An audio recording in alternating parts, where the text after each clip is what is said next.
Ірина Юзик, питання до вас. Насправді, ми щойно самі ж дійшли до того, що розуміємо, десь так забагато інформації, забагато всього губимось. Але дуже багато білих плям після того брифінгу, наприклад, незрозумілим для мене стало, хто є замовником і чітко які мотиви. Бо слухати, що мотивом є оце об'єднання добровольців заради того, аби якусь там ідею просувати, ну це якось непереконливо. Ви зрозуміли, хто є замовником і які мотиви? Давайте я почну з непопулярних речей. Ну, по-перше, мені дуже сподобалося, як колега сказав, так, відволікання уваги. Ну, це друга частина. Чому почну з непопулярних речей? У мене таке враження, що суспільство весь час випробовує, наскільки вони готові це проковтнути. Влада завжди є влада, вона особливо за нас не дбає, більше за свої інтереси. Тому спочатку була одна, тепер інша, але що одна, що інша, я бачу, прослідковується одне й то саме. 2017 рік. Обшуки у Львові в лівих середовищах, автономний опір «Чорний стяг». Нікого не знайшли, ніякі обвинувачення, все замнули. 2018 рік, справа Савченко, баржі, міномети. Знову ж таки, нічого не знайшли, все замнули, все забули.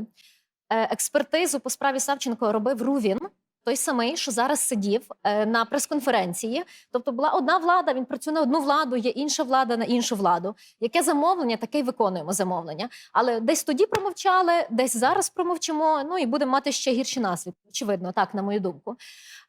І найбільші мотиви, як на мене, це відволікання уваги. Зміни до Конституції і земля.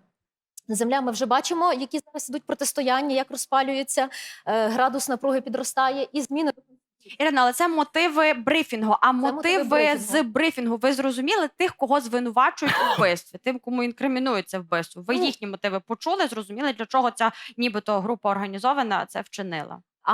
Як мотиви для організованої групи? Ні, не почула. Це саме найбільша біла пляма серед того всього, тому що мотив занадто слабкий. Для чого? А стосовно замовника, щось ви зрозуміли? Замовника, як підводить до нас... Чи ми і не маємо зрозуміти, бо зарано? Зарано, але з того, що я бачу, як підводить наш міністр, який одне з тих старих облич, яке залишилось, наш сірий кардинал в державі, то начебто він підводить до того, що це не то колишнє СБУ, не то колишній президент. Якось так підводить до того. Мені так здається, що це начебто вони це все організували і десь через деякий час ось це подасться. Насправді не вам одні так здається, так доволі прозоро дав зрозуміти це пан Аваков, так, зокрема натякаючи на те, що попередні 3 роки не було результатів розслідування, тому що на слідство тиснули.